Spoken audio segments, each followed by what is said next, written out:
start. To sustain the recovery further into the year, we also rolled out two more Atmanirbhar Bharat packages. Total financial impact of all Atmanirbhar Bharat packages, including measures taken by RBI, was estimated to about rupees 27.1 lakh crores, which amounts to more than 13% of GDP. As a government, we kept a promise to that. The Atmanirbhar packages accelerated our pace of structural reforms.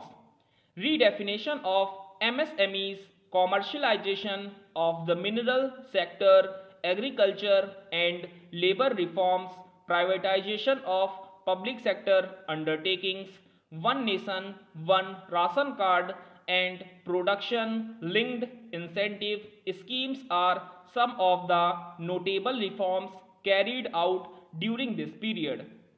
Faceless income tax assessment, DBT, and financial inclusion are the others. Today, India has two vaccines available and has begun medically safeguarding not only her own citizens against COVID 19 but also those of 100 or more countries. It is added comfort to know that two or more vaccines are also expected soon. Honorable Prime Minister launched the vaccination drive by crediting and thanking our scientists. We are ever grateful for the strength and rigor of their efforts. Having said that, we are all reminded time and again that our fight against COVID 19 continues into 2021. Now, just as it had happened after the two world wars, there are signs that the political, economic, and strategic relations in the post COVID world are changing. This moment in history is the dawn of a new era, one in which India is well poised to truly be the land of promise and hope. In this spirit, I can't help but recall the joy that we as a cricket loving nation felt after Team India's recent spectacular success in Australia. It has reminded us of all the qualities that we as a people, particularly our youth, epitomize of having abundant promise and the unsuppressed thirst to perform and succeed. Today, data shows that India now has one of the lowest death rate of 112 per million population and one of the lowest active cases of about 130 per million. This has laid the foundation to the revival we are seeing now in the economy. This budget will be the first of this new decade. This budget will also be a digital budget, and that has happened with all your support. So far, only three times has a budget followed a contraction in the economy. All such contractions were as a result of situations typical to India. This time, the contraction in our economy is due to a global pandemic, just like in several other countries. Having said that, I want to confidently state that our government is fully prepared to support and facilitate the economy's reset. This budget provides every opportunity for our economy to raise and capture the pace that it needs for sustainable growth. 2021 is the year of many important milestones for our history which we have to remember here.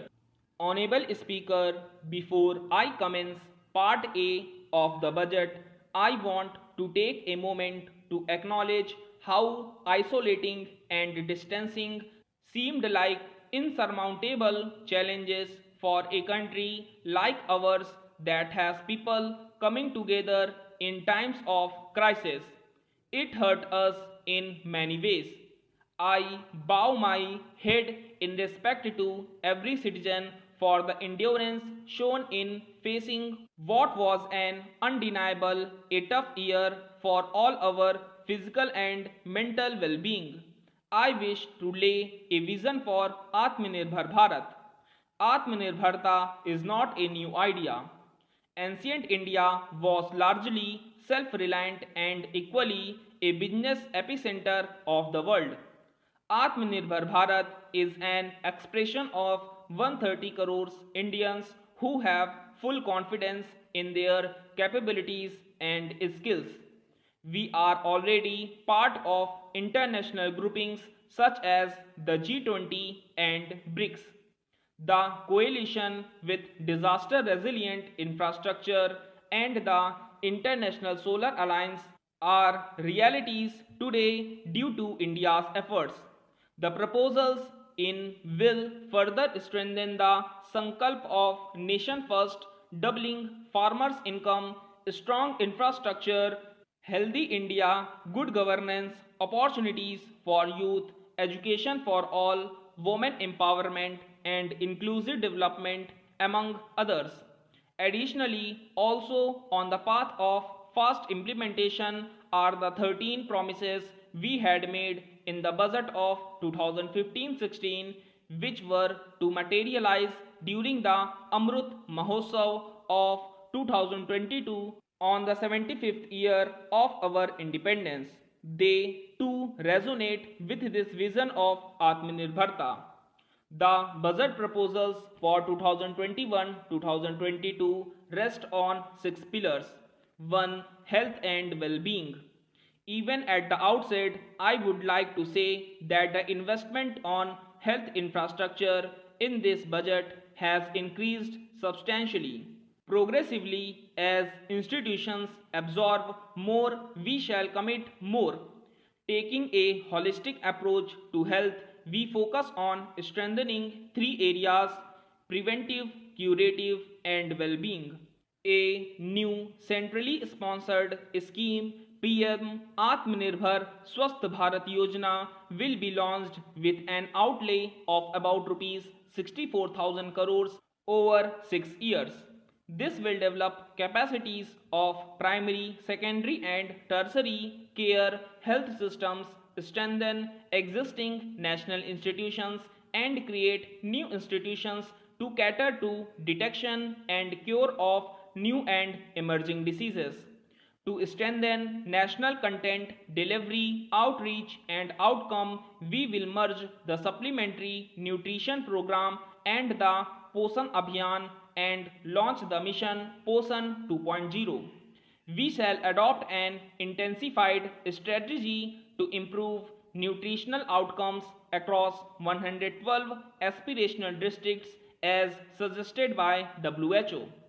For further Swachhata of urban India, we intend to focus on complete vehicle sludge management and wastewater treatment, source segregation of garbage, reduction in single-use plastic, reduction in air pollution by effectively managing waste from construction and demolition activities, and bioremediation of all legacy dump sites.